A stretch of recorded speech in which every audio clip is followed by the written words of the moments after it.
So this video is a little bit different than the videos that we typically upload. There are a couple of things that are going on, I think, in the background of YouTube right now that I thought would be really interesting to talk about and see like what you guys think about everything that's going on and the changes that are occurring. There's typical vlog footage that I just doesn't fit with this video, so I'm probably gonna roll it either into the next vlog that will be uploaded next week, or maybe a bonus vlog at some point coming up soon.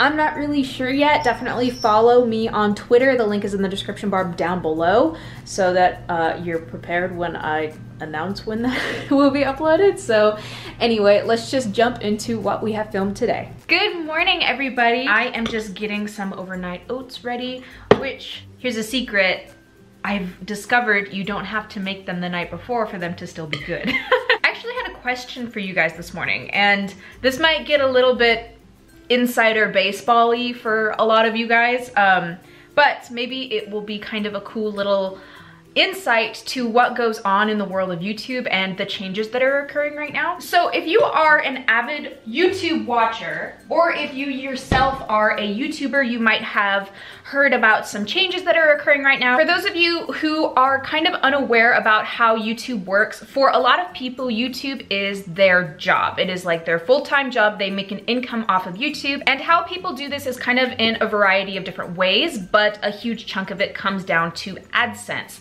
Essentially, there is an ad that is played over a video. You might have seen one before this video started. You might experience one in the middle of this video. You might see one at the end of this video. You might not have seen one at all, and that's totally normal too. What ends up happening is you have advertisers and you have content creators, and YouTube is kind of the middleman who is like, hey, I'm gonna take your money and put it on this video so that way I get money and the creator gets money and everybody's happy. There's a lot of different kinds of ads. Some are more valuable than others. Some are worth almost nothing, some are worth quite a bit. And a lot of the time you'll see comments in other people's videos that say something like, oh, this person has X amount of views, therefore they have to make X amount of money strictly from ads, which is not the case at all. Like, that is not how that works, because ads are worth varying amounts depending on who's watching, depending on the content of the video, depending on the time of year, depending on a lot of different factors. And so it's really pretty much impossible to put like a blanket statement that says,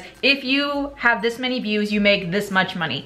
It's kind of impossible. So when you see an ad on a YouTube video, I think the cut is 45-55. YouTube gets a 45% cut of the revenue generated from that ad, and the creator gets 55%. This is how creators make money. This is how YouTube makes money. But if you want to get a little bit more into the nitty-gritty details of it, actually CGP Grey has a really awesome video about this subject, so I will link that up here if you want to go check that out. The thing is that YouTube has something ridiculous, like 65 days worth of video uploaded to YouTube, I think on an hourly basis, or even by minute. I'm not actually sure. It's something huge. It's something substantial. It's something that no human can watch every single video through and decide, oh, you know what, this ad should be played on this video. It's impossible. It's just impossible. So YouTube has bots that look at the metadata of the video. They look at the title, they look at the tags, they look at the viewership, they look at the other videos on the channel, and try to kind of figure out a picture of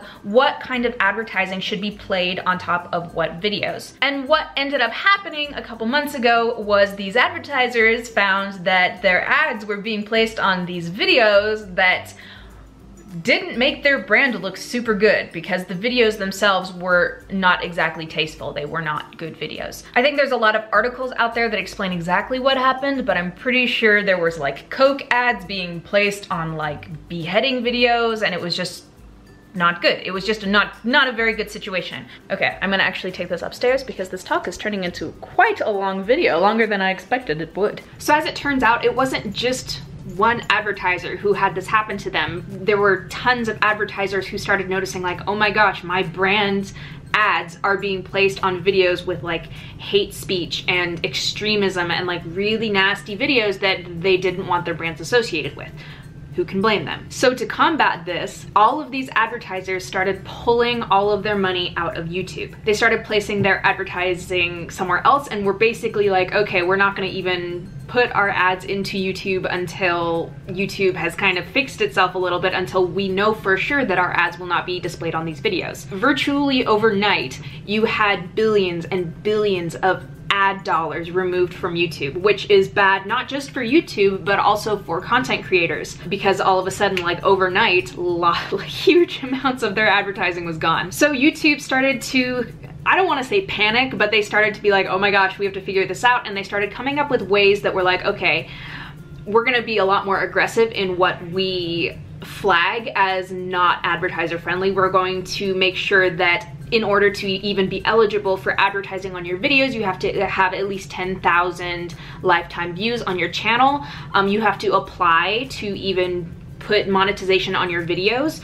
And you have to be approved, which is actually kind of interesting because that's how it used to be like a long time ago. Like way back in 2008, I remember actually having to apply to the YouTube Partner Program, is what it was called then, back in one of my old channels, just to have that ability, just to have the option for monetization, which is super interesting that they seem to be like, oh my gosh, let's go back then. Side note, this is also one of those important reasons why if you have a creator on YouTube that you really like to watch, it's super helpful if you pause your ad blocker or if you watch an ad all the way through, because it helps the creator out. Around this point in time, this has been happening over the past couple months, like I said before, I have personally started to notice that lots of the people that I watch on YouTube, that I love to watch on YouTube, have started to turn to alternate ways to fund their channels. You have people going to Twitch instead, because on Twitch you can directly tip a creator. You can tip somebody on Twitch or subscribe to somebody on Twitch, and it actually gives them kind of a monthly income. You have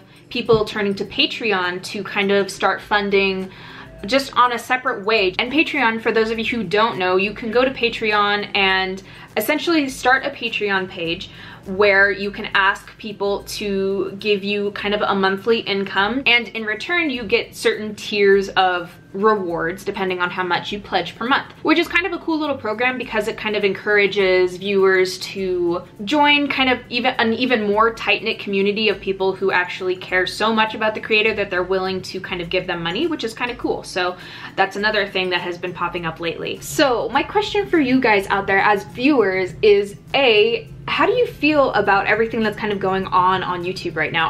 Have you been familiar with it? Has it affected the way that you feel about content creators or feel about YouTube in general? I'd love to know your thoughts on that. But also B, how do you feel about outside crowd-funded kind of situations? Websites like Patreon, where you can pledge certain amounts per month directly to your favorite creators, so that way that they can support themselves on a website that isn't YouTube, so they're not dependent on YouTube. I'm purely curious more than anything else, because I've kind of seen, especially lately, I feel like both sides of the spectrum kind of come up. For example, on websites like Patreon, I think a Patreon can be really, really good if you have really good tiers of rewards for people who are actually pledging money for you. Or alternatively, if the content that they're creating requires a ton of time and energy and money to even create in the first place, then I can also see why a Patreon would be like kind of a no-brainer situation. For example, one of my favorite channels that I love to watch on YouTube is Kurzgesagt.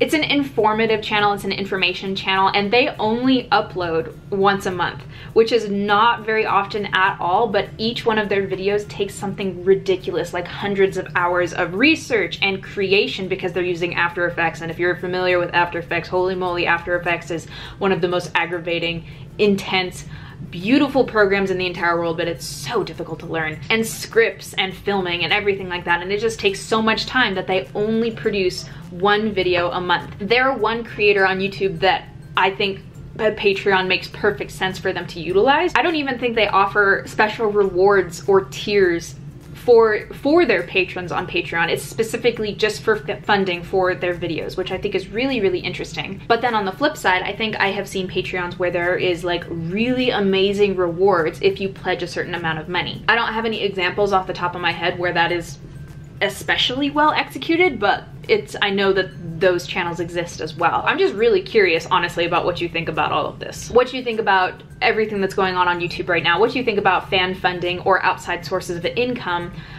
specifically for creators on YouTube. I kind of wanted to dive in this as well because I was thinking about not specifically creating a Patreon page for our vlogs, because I don't think our vlogs are good enough, to be honest. Like, to just being realistic here, like I feel like we'd have to bump up the quality a ton to even justify asking you to spend money on us, because that's, I don't know. I just don't like I don't like asking for money, honestly. But what I was thinking about was that as of lately, I think you guys have noticed like there hasn't been a ton of vlogs because life is a thing that gets crazy sometimes. But also, I have been spending so much time listening to writing podcasts and focusing on writing. And then I was thinking about if there were Patreons for writers, in the sense that if there were special tiers of like, hey, I'm going to release a chapter of a book on Patreon for patrons who are interested. And I don't know. I was just thinking that that could be something that would be really interesting to kind of pursue in the future possibly, but I don't know. I think it's really easy for a Patreon to backfire if it's not executed well. More than anything else, I was just babbling to babble, and it was just something that I've been thinking about a lot lately, so I would love to hear your opinion on everything that is going on in the world of YouTube. And before we sign off for this vlog, I just want to clarify, YouTube is far from our full-time job. I thought it would be an interesting discussion to have because it is something that is super prevalent on YouTube right now. And it's definitely something to keep in mind if YouTube is something that you are curious about, something that you're wanting to do, or maybe even shooting for the stars and you're wanting to do it full time. These are some things to probably keep in mind. Something else that didn't actually come up in this video was that AdSense is not the only way that you can monetize your presence on YouTube. Lots of people also use affiliate links. Amazon has a huge affiliate program that most people can just apply for and use if that is something that you're curious about. But sponsorships are another thing that are very common and another way to make an income off of YouTube. I think it's kind of a no-brainer that AdSense is definitely the most utilized form of monetization on YouTube, which is why I think this discussion is super prevalent and something that is something interesting to talk about. Personally, for me, I don't think the whole like YouTube adpocalypse is something that will be going on forever. I think it will fix itself because it always does. This isn't the first time things like this have happened on YouTube. I've been around the block quite a few times and I've seen some things go down on YouTube, and this is just another bump in the road for YouTubers who use this as their job. And I think this is just one of those very important lessons that exist if you are wanting to be self-employed, is to definitely diversify